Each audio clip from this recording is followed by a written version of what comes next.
আসসালামু আলাইকুম। জয় বাংলা। কেমন আছেন সবাই? আশা করি সবাই ভালো আছেন। আমি অত্যন্ত ভালো আছি আল্লাহর রহমতে। আমাদের ১৩ তারিখ যে লকডাউন ডাকা, এটা আমরা সফল করব। আমরা কেউ পিছপা হব না।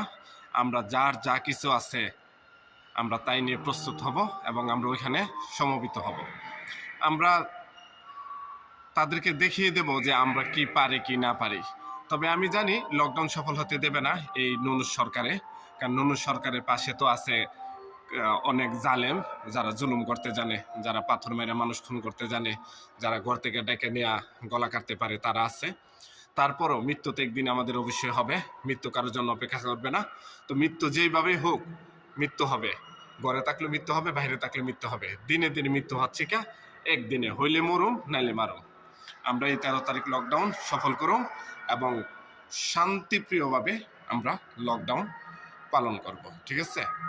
সবাই ভালো থাকবেন, সুস্থ থাকবেন, আর জয় বাংলা সাথে থাকবেন। জয় বাংলা, জয় বঙ্গবন্ধু।